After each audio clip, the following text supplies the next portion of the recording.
നിങ്ങൾ മറ്റ് ഭാഷകളിൽ നിന്ന് കഥകൾ മോഷ്ടിക്കാറുണ്ടോ? ഈ കഥകൾ മോഷ്ടിക്കുക എന്ന് പറയുന്നത് അത്ര എളുപ്പമൊന്നുമല്ല സുഹൃത്തെ. ആ മോഷ്ടിക്കണമെങ്കിൽ കുറച്ച് വിവരം വേണം. ഇപ്പോൾ ഇംഗ്ലീഷ് സിനിമ കണ്ടിട്ട് കഥ മോഷ്ടിക്കുക എന്ന് പറയുന്നത്, ഇംഗ്ലീഷ് ഡയലോഗ് മനസ്സിലായാലേ കഥ മനസ്സിലാവുള്ളൂ. അങ്ങനെ ഒരു ബുദ്ധിമുട്ടുണ്ട്. എനിക്കതാണ് മോഷണം വലിയ ആഗ്രഹമൊക്കെ ഉള്ളതാണ്, പക്ഷേ സാധിക്കുന്നില്ല. പലതിൻ്റെയും ഈ കഥ പിടികിട്ടുന്നില്ല. ഞാനതുകൊണ്ട് മലയാളത്തിൽ തന്നെ അധികം മോഷ്ടിക്കുന്നത്.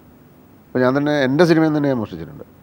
തലയാണ മന്ത്രം എന്ന് പറയുന്ന സിനിമയിൽ പിന്നെ മാമുക്കോയയുടെ കഥാപാത്രം, ഞാൻ അഭിനയിക്കുന്ന കഥാപാത്രത്തിൽ ഡ്രൈവിംഗ് പഠിപ്പിക്കുന്നുണ്ടല്ലോ. അത് യാത്രക്കാരുടെ ശ്രദ്ധിക്കുക എന്ന് പറയുന്ന സിനിമയിൽ അത് തന്നെ ഇന്നസെൻ്റ് വേറൊരാളെ ഡ്രൈവിംഗ് പഠിപ്പിക്കുന്ന ഒരു സാധനം. അങ്ങനെയുള്ള നമ്മുടെ തന്നെ ചില സാധനങ്ങൾ മലയാളത്തിലാകുമ്പോൾ ഇങ്ങനെ മോഷ്ടിക്കാൻ എന്നാൽ മറ്റേ ആൾക്കാർ ചീത്ത പറയില്ലല്ലോ. അങ്ങനെ ഒരു പരിപാടിയാണ് ഞാൻ ചെയ്യാറുള്ളൂ. ഒരാൾ എത്ര വലിയ ആളായാലും അയാൾ സ്വന്തം നാടിനെയും നാട്ടുകാരെയും മറക്കുക എന്ന് പറയുന്നത് വളരെ മോശം ഏർപ്പാടായിട്ടാണ് എനിക്ക് തോന്നുന്നത്. ഇപ്പോൾ സാധാരണഗതിയിൽ അമേരിക്കയിൽ പോയാലും ലണ്ടനിൽ പോയാലും ഗൾഫിൽ പോയാലും ആളുകൾ അവരുടെയൊക്കെ ഒരു മോഹം എന്ന് പറയുന്നത് അവസാനം സ്വന്തം നാട്ടിൽ നാട്ടുകാരുടെ ഇടയിൽ ജീവിക്കണം എന്നായിരിക്കും.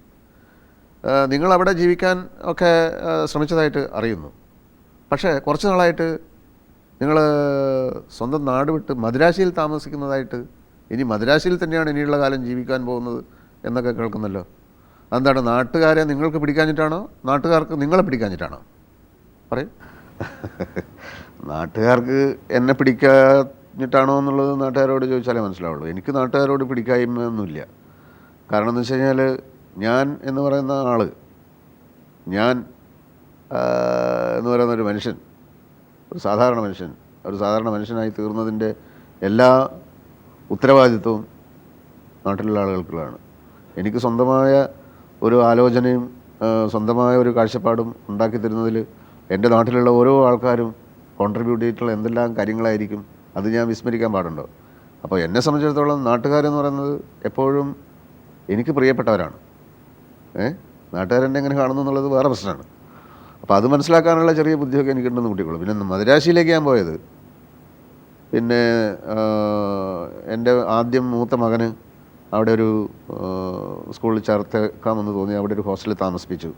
അപ്പോൾ ഹോസ്റ്റലിൽ അവന് പല അസൗകര്യങ്ങളും വൃത്തിയില്ലായ്മയൊക്കെ അനുഭവപ്പെട്ടപ്പോൾ അവനെ സഹായിക്കാനൊക്കെ ആയിട്ട് ഞങ്ങൾ അങ്ങോട്ട് പതുക്കെ മാറിയതാണ്. അപ്പോൾ രണ്ടാമത്തെ മകനെയും അവിടെ കൊണ്ടുപോയി ചേർത്തതാണ്.